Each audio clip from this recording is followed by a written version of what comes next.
So last week we were working on guard passing. The next logical progression, after I pass somebody's guard, I'm going to get to a top position, but we can't get greedy yet because we got to work on escapes first. Okay, we'll do top positioning later next week. So we got to work on the kind of unfortunate side of jiu-jitsu, and that being the escapes. Right? Escaping is really difficult. We often talk about how passing the guard is the most difficult thing to do in jiu-jitsu. That's on a technical standpoint. Physically, escaping bad positions is the most taxing, right? Because it requires a lot of energy from us, and it's a really, really frustrating type of thing. So I always like to preface teaching escapes with this. You shouldn't be able to escape from negative bottom positions. If you were able to just escape from any negative bottom position, jiu-jitsu doesn't work. The reason that jiu-jitsu is so powerful is because the top person has such an advantage, and it's going to be very difficult for the bottom person to escape. If your escape percentage is 10% against a good guy, you've got great escapes, okay? 90% of the time, you are not going to be able to just willy-nilly escape however you want against someone who's good. And remember, that's always our litmus test, is a good opponent, okay? So don't get frustrated. Don't let the fact that you're not escaping immediately be a source of frustration for you. If you don't escape, that's the entire part of jiu-jitsu, right? We don't want people to escape. The top person has so much more advantage over the bottom person that it should be almost impossible for the bottom person to escape. So what we're going to start with is we're going to be going over those positions that we landed in after the guard passes, namely the side mount and the knee on belly. This class tonight, we're going to be focusing entirely on the side mount, which is probably like the most frustrating position to be stuck under. We're going to look at this in the context of being proactive. And I always want you guys to be proactive. So what does that mean? The first mini battle that we need to understand when it comes to escaping negative bottom positions, and remember, a negative bottom position is just anything other than the guard. If I'm in the guard, that is a positive bottom position. Everything else is a negative bottom position. Bottom of mount, bottom of side mount, bottom of knee on belly, bottom of north-south, whatever. So here's the mini battle that I need you guys to understand. You need to understand when to fold when your guard is being passed. So what I mean is this. Let's say he's doing a Toreando. I need to understand that at this point, I have been passed. My guard is no longer an option for me. I need to immediately start working my side mount escapes now. A lot of people make the mistake of letting the top person get to a fully locked in side mount with a far side underhook, a cross, and a really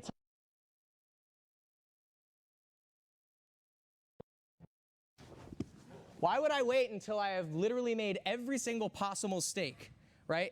Everything has gone wrong there. Don't wait until that's the situation you find yourself in. Be proactive. As your partner is getting to the side mount, that's when you should be escaping. Let that be your first priority. So we can deal with like super deep late stage defenses later. For tonight, we're focusing on being proactive. As soon as you notice that the guard is being passed, you need to start setting up your defense. So our core concept for escapes. We are going to try to create a frame or access a lever on our opponent's body. Use some type of hip movement to realign our hip angle and get back to guard, okay?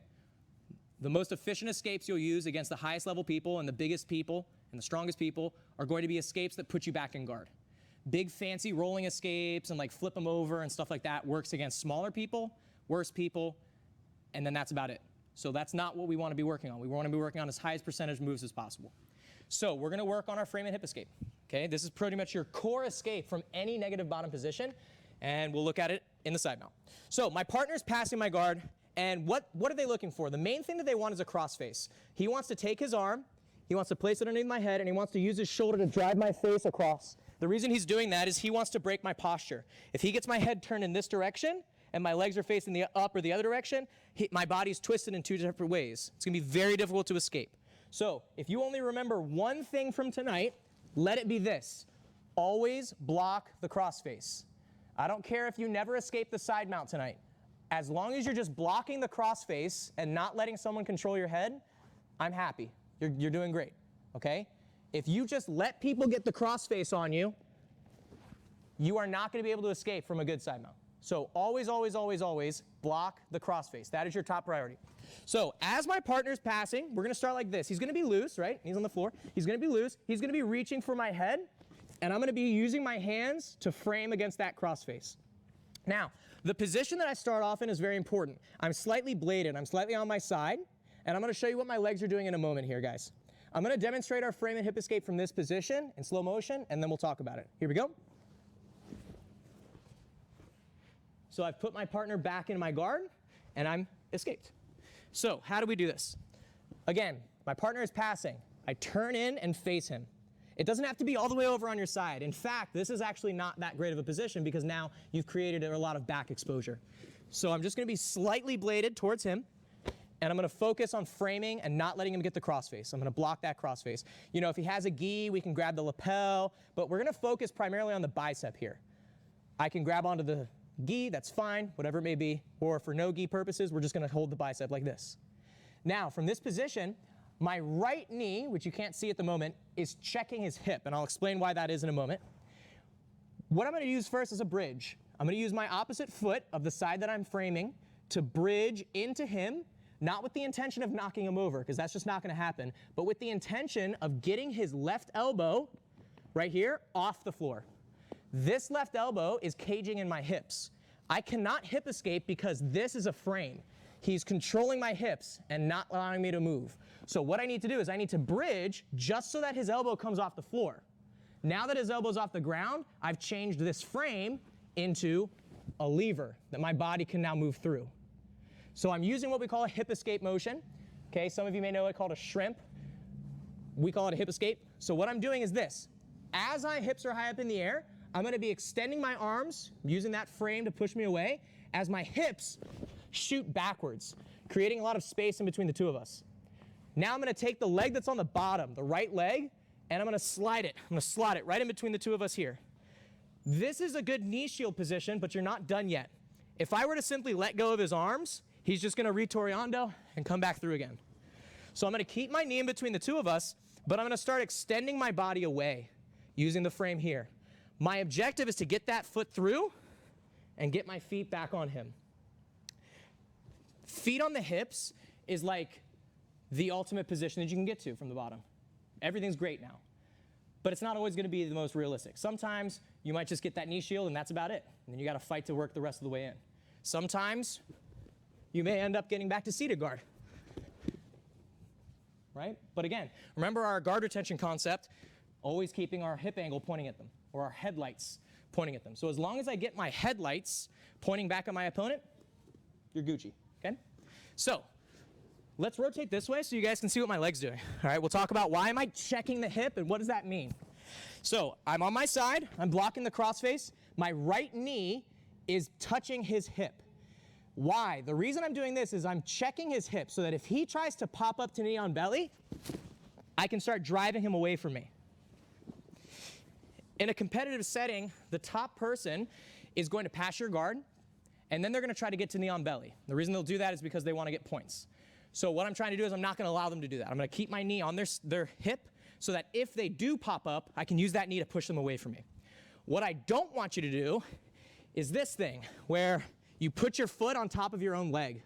This looks like a frame, right? This looks like I'm doing a frame right here. Let's rotate a little bit. And yes, it is a frame, but unfortunately, it can very easily be turned into a single lever.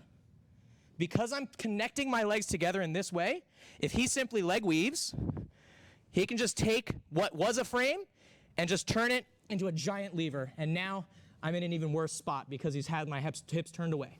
So instead of connecting the foot on the knee like this, we're going to put our knee on their hip. So here's our starting position. I'm on my side, knee on the hip, blocking the crossface. From here, I'm going to bridge. My toes come up. I'm going to bridge into him. I scoot my hips away, making sure I keep the frame strong. I'm going to bring my knee in between the two of us. Maybe if I'm flexible, I can put my feet already on his hips. If I'm not, if my foot gets caught here, keep the frames and just start pushing your hips away from him to get him back to either an open guard or back to a seated guard. Okay, so I'll show one more time in slow motion. Top person, you're not trying to smash them down. I simply want you to start dropping your weight on top of them and allow them to get the frame. Okay, so again, starting position here. If I can get back to a headlights position with my knees pointing at him, done deal. One quick note, this is a common error that we see a lot, is people pull their legs back in and they put their feet on their hips, but they stay curled up like this. This is not necessarily wrong because I do have my feet on him, but I have broken alignment. And why would I want to have broken alignment? Never. I want to maintain good alignment. So I'm going to come back out to a straight angle with him. Okay, I'll show one more time. We'll do it from the rear.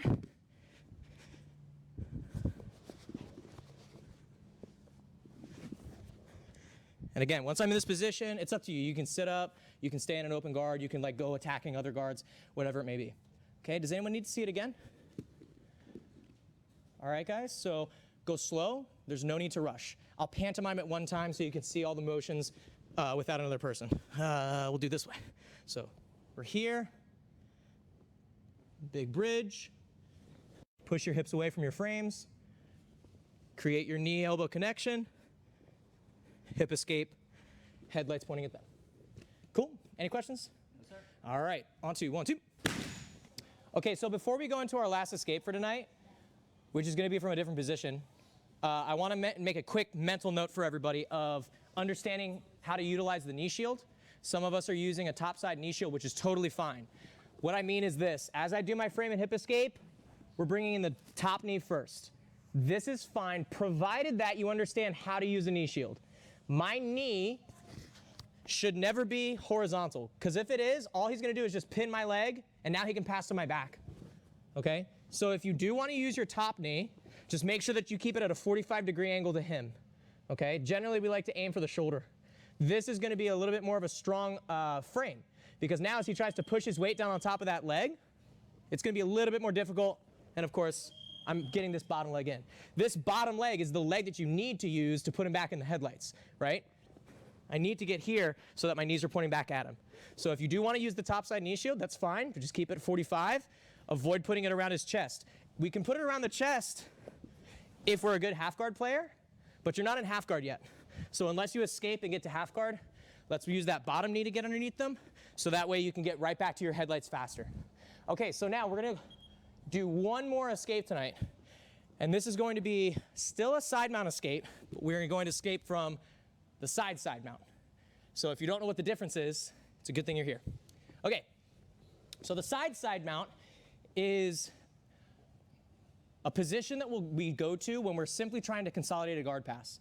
We're simply trying to focus on pure hip control. The side mount is this.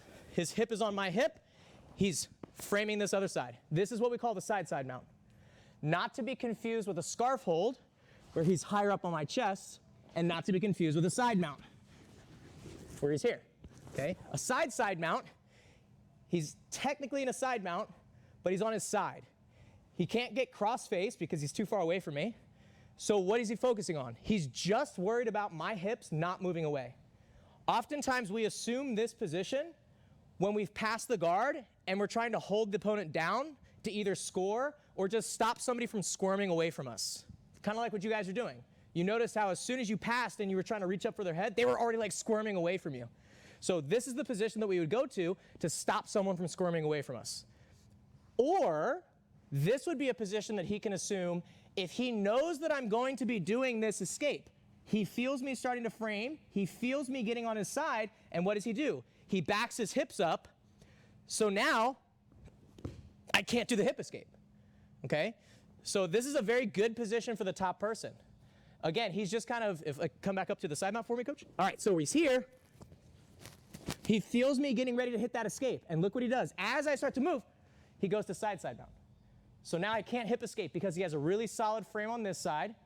I can't necessarily affect his center of gravity because he's too far away from me. So how are we going to escape from this position?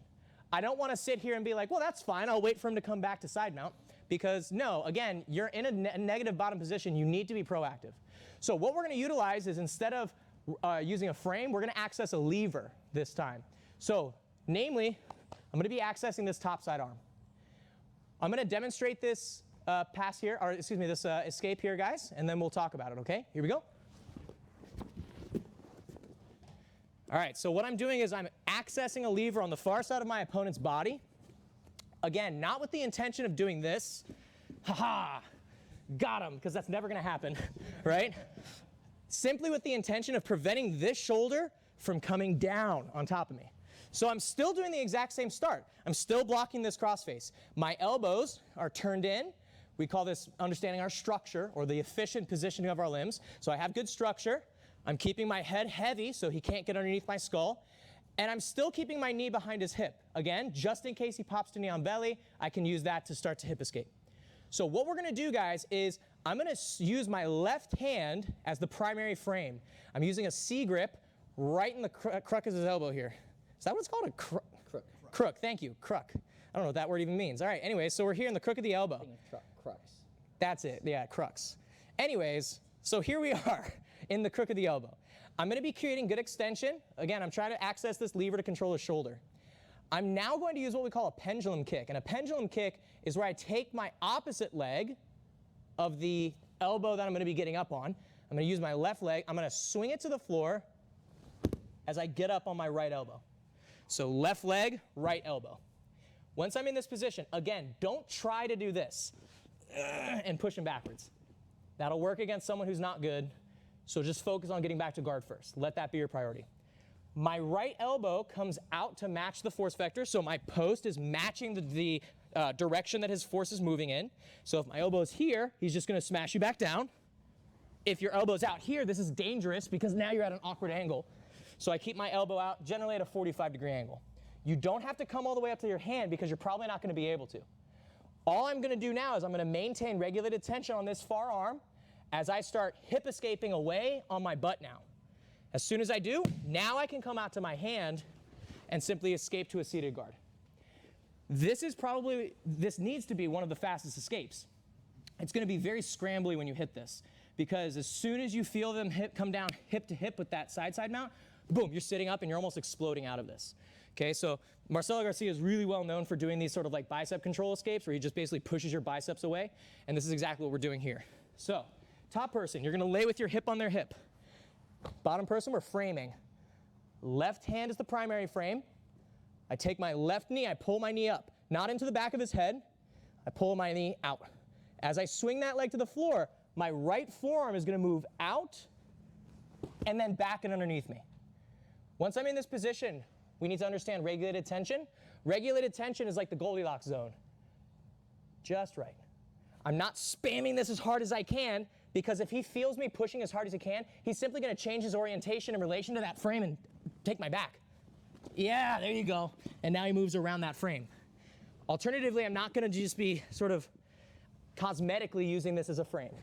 Goldilocks zone, right? I'm pushing just enough so that I can move myself, but I can prevent him from coming on top. As soon as I'm up on my elbow, I need to get out. My left foot comes to my butt, and I'm out. All right, so I'll show it from a different angle a little bit faster so you guys can see it.